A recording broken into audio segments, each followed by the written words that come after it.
Smith. Today's going to be the full season recap, like from the draft and like what the picks were all the way to what's happening now. Yeah. So I'll start it off. With the first pick in the 2023 O.W.L draft, the Broke Boys had the first pick, and they selected Bryson Tussler.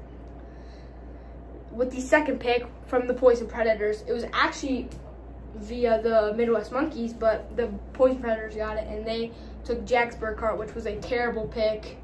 He has not showed up, and he actually retired. He actually is retired, actually. And then with the third pick in the first round, the Midwest Monkeys selected Hayden McRoberts, and we will talk about what has happened to him in a little bit.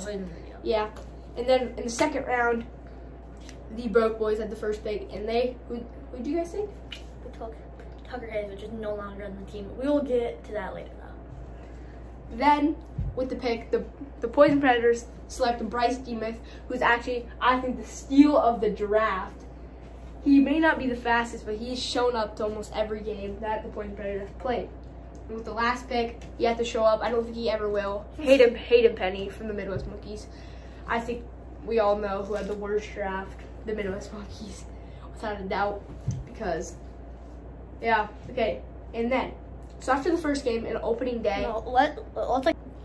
All right, so now what we're going to talk about is week one, basically. So opening day, Poison Predators versus Midwest Monkeys. It was a showdown. Hayden Kennedy hit a game-tying home run to make it a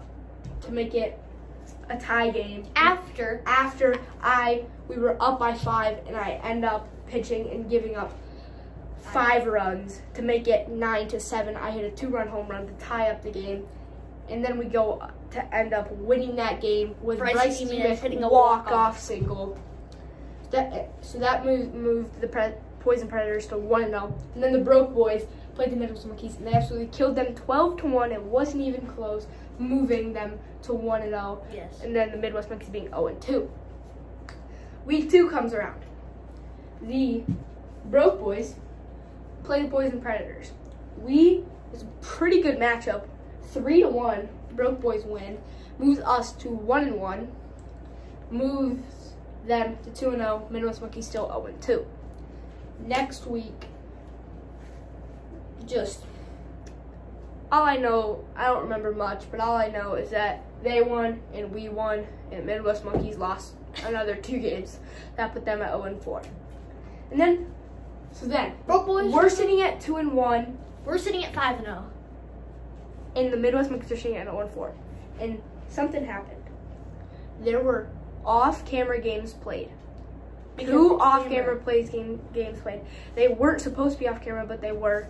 It was 2 games between the Broke Boys and the Midwest Monkeys. It was 1-1. So that's how the Midwest Monkeys got their first ever win, was they beat the Broke Boys once. And around that same time, Luke Tice and Olsen Penfold were signed out of free agency, including Brody Waldschmidt like a week later, and then also Hudson Huseman to the Poison Predators. 3 of those people, Olsen Penfold, Luke Tice, and Brody Waldschmidt were signed to the Broke Boys. None was signed to the Midwest Monkeys, and 1 was signed to the Poison Predators. Then we also got to talk that has recently happened, like in the past day or 2. Evan Bremer has now been signed to the Midwest Monkeys. He is now the oldest player in the league, actually. By a lot. By 2 years. But he's now the oldest player in the league, signed to the Midwest Monkeys. Hopefully that can be the thing that can hopefully get them, a couple wins. He is an 8th grader. Going into 8th grade. He's in 7th grade this year. We're going into 6th grade. And another thing we got to talk about, so right now the records sit at 3-2 Poison Predators, 1-5 Midwest Monkeys, and the 6-1 Broke Boys. Up next, tomorrow at Friday at 6 p.m., we have the Broke Boys versus the Poison Predators. This is supposed to be the game of the year. This is going to be the game of the year. We know we've had that game of the year last year, but there was no scoreboard because our commentator was absolutely terrible and got the score wrong. So, and another thing to talk about is Tucker Hayes. He played 1 game for the Broke Boys.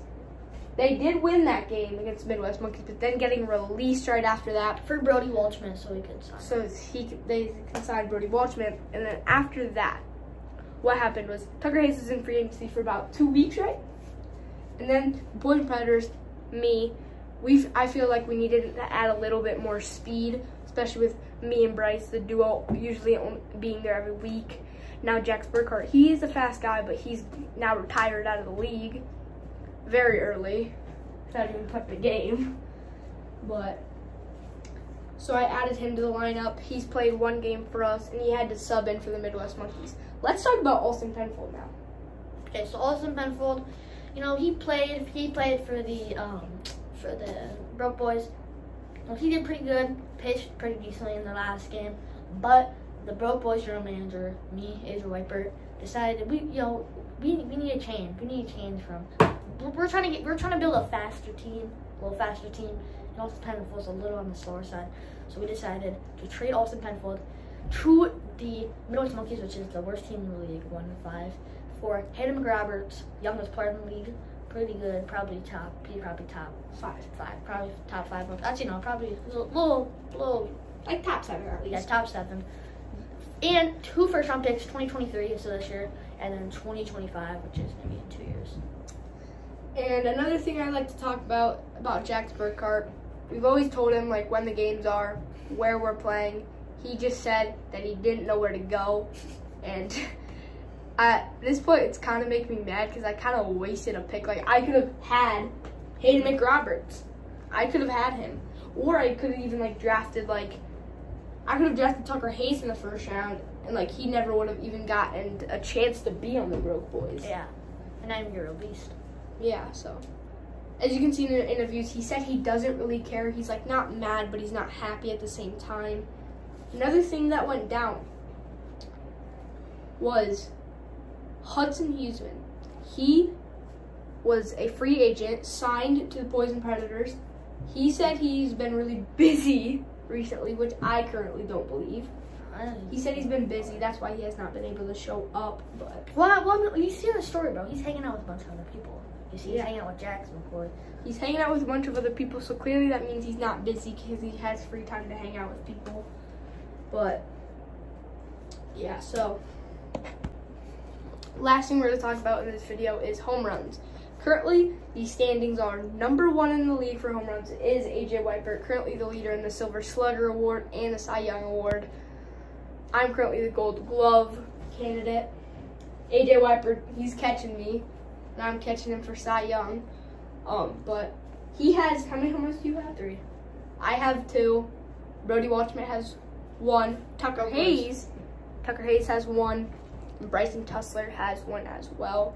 There has been some other inside the park home runs, but they've really just been singles with big airs. We are entering a new rule though.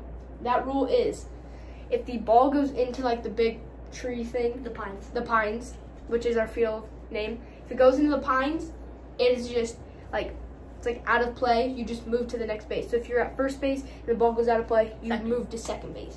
Because like it's impossible to get it out of there like quickly because of the itchweed in there. So they just all automatically score, that's just annoying as a pitcher. Then there's a rule, no bunting that we made, no stealing. Well, that's obvious. That's obvious. There's no catcher. There is leadoffs though. We do allow leadoffs because pickoffs are allowed to. Pickoffs because like in a big game, it was not on camera between the Midwest Monkeys. Currently, the last game that was played between the Midwest Monkeys and the Poison Predators, I picked off Austin Penfold at third base when there was 1 out, bases loaded. That was probably one of the biggest plays of the game. It was a 1-point game too. It was a 2-1 game. And then they would get walked. And then it loaded the bases. So if I never picked him off, that means it would have been a 1-run game, and who knows what would have happened. So that was one of the biggest pickoffs I think we've seen this season. So